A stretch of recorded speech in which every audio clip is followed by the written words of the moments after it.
I'm concerned, I can go. Yes, I'm That's going all right to. with you? Absolutely, I'm turning off my. Okay, so thank you very much for the previous talk, because mine is already all about geometry. And what I've been trying to do for the last 20 years, more or less, since I retired, as you can see from my face, is to capture classical Islamic geometric patterns in what I've described as a mathematically perfect form on the computer screen, of course. And this has been captured on my website. Now, the whole point about this talk is I'm not actually going to present the presentation that I made at the conference, because you can read that and it's a bit too technical to present in 15 minutes. So what I decided to do was to present 4 issues which had to be faced with producing the website, for you to understand that it wasn't all plain sailing in essence. So the first issue is photos. If I'm going to present a ideal version of a design, I need something to work from. And the obvious thing is a photograph of an existing example. Of course, there may be many of them of the same actual abstract design in some sense, but I just take one of them, but I do need a photograph. And so one obvious thing to do is to request that you collect all the relevant photographs you need. But that isn't always possible. And a lovely example is from the Alhambra. When Owen Jones visited the Alhambra about 1830, he drew some sketches of some of the patterns in the Alhambra. And unfortunately, one of those patterns, which he drew very beautifully, is no longer present in the Alhambra. So you can't get a photograph of it at all. On the other hand, the V&A on its website has a lovely photograph of his sketch, which you can visit easily. And so that's almost as good. The other problem with photographs is that in many cases, books don't tell you where a lovely design came from. And the classic example of that is a Victorian publication by Bourgoin, who illustrated 200 or so designs, many of which have not been identified as to any specific place. We know what places he visited. So for instance, many of the ones that he visited in Cairo, we know where they are. And the collaborator on my site is Tony Lee, and he's produced a marvelous document on the website, which illustrates where all of these designs may well have come from. We don't actually know, but presumably sometime or other when his notebooks are analysed in some detail, we might know a little bit more than we do at the moment. Now, I still need lots of photographs to do the work. Unfortunately, my other colleague, which is David Wade, has produced a marvelous set of photographs on the internet called Patterns in Islamic Art, which contains the perfect patterns, the perfect photographs of most of these patterns from all over the world. And that's basically made my work in producing the site possible at all. Without that, it would be very difficult indeed. If you say you want, for instance, a picture of a pattern in a particular mosque, and you type the name of the mosque into Google, you tend to get lots of pictures of people standing in front of the mosque in a panoramic view with no detail of the specific pattern that I would be interested in, which isn't very useful. So to summarize the situation on photos, it's reasonable.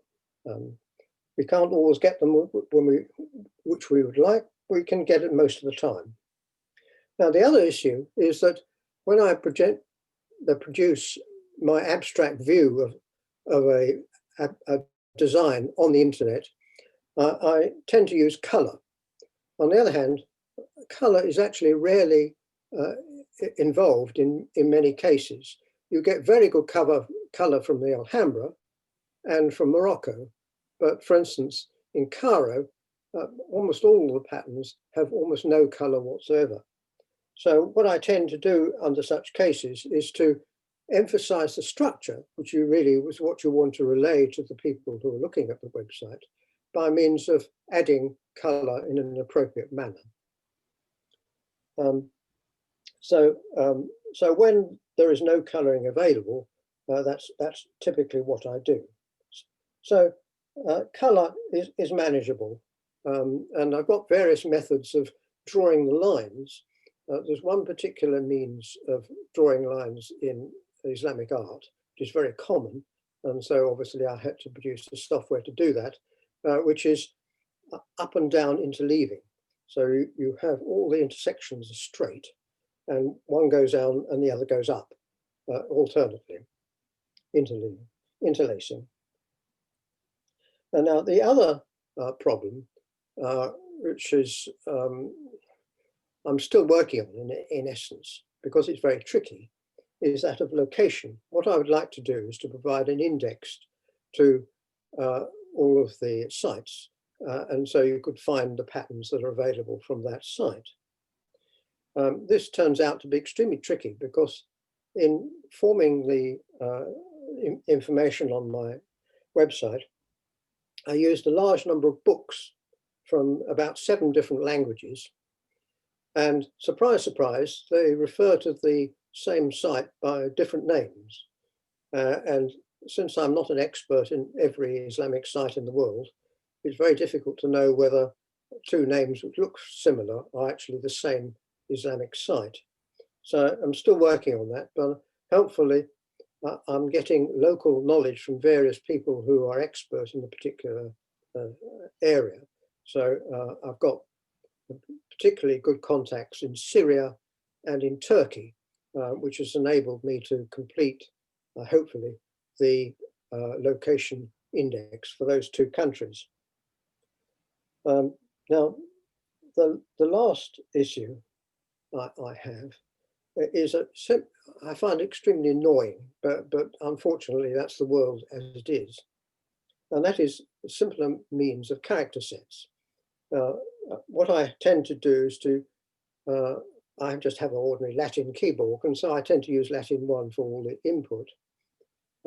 But the publication list of about 150 publications, I say are in 7 languages, and there I can paste the UTF-8 characters into my table, which is displayed on the internet.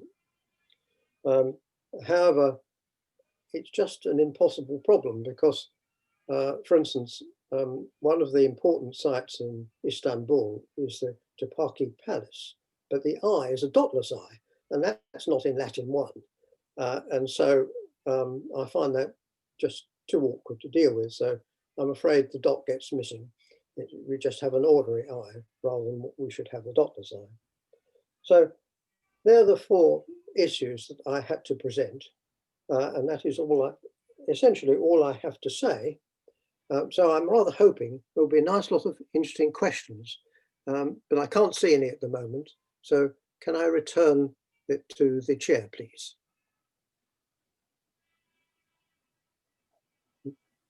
The chair?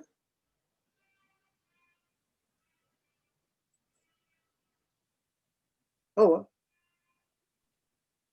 Tula, you need to unmute. Oh, I see. Ah.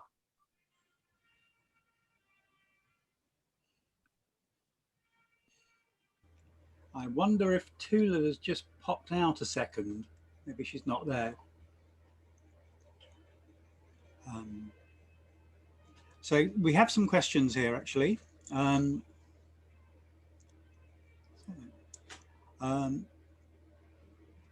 Oh, okay. Have you investigated the rosettes of loot, etc.? There are some fascinating examples. I think you might need to just unmute yourself, Brian. So did you Yes. Yeah. There is almost I think even a majority of Islamic tiles have rosettes. And so there are various different styles of rosettes, which are fairly comprehensively covered. What is not covered is the rosettes which involve curves. I haven't dealt with curves at all, which is a bit of a mistake in some sense, but it raises rather more complex problems than I really wish to face. And many of the most beautiful designs are available with just straight lines. So I've restricted myself to that. Apologies. Okay, I see Milton has just added actually to that question. Can you see his question in the chat box? Oh, chat box. Yeah, just open up the chat and you'll see. All I've got is the query I had before. Have you investigated the rosettes of lute, etc.? Oh, okay, and the last 3 lines, I mean the lutes, guitars, or... What does he mean by lutes? I'll tell you what, I can probably... I'll get Milton and I'll... I just mean musical instruments around the sound hole of... Oh, I see. No, there's there's no interaction with sound in my work at all, or the pictures of instruments like lutes or anything of that nature.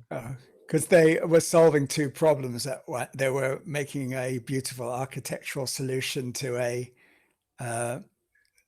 sonic imperative to reinforce and project the sound. And there's some wonderful examples. Oh, I see. Right. Okay. And that's okay. I didn't. There's great. I'm sure there's great examples of tile work. So I was just interested. That's all.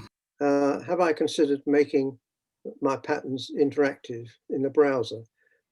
There's the short answer to that, I think, is really no. You can get some of the patterns displayed interactively, and it builds it up from the center outwards, which looks quite nice, but it really just presents the same pattern in a slightly different way, slightly more amusing way, but not really adding anything, I'm afraid. So I would like to do something interactive in terms of color in particular, but that I'm afraid I've found rather too difficult. I only do what I can manage myself. I should point out that although I've depended upon Tony Lee and David Wade for a lot of input, and many other people indeed, the computer side of it has been entirely me. So therefore it has been a bit restricted in the capabilities that I have produced. Thank you. I now unmute myself. Okay. Well, thank you very much for that talk. Wait, I have to come back to my little bit. There I am. Okay. And we're actually amazingly we're a little ahead of time, but I think that's a good thing. Especially we have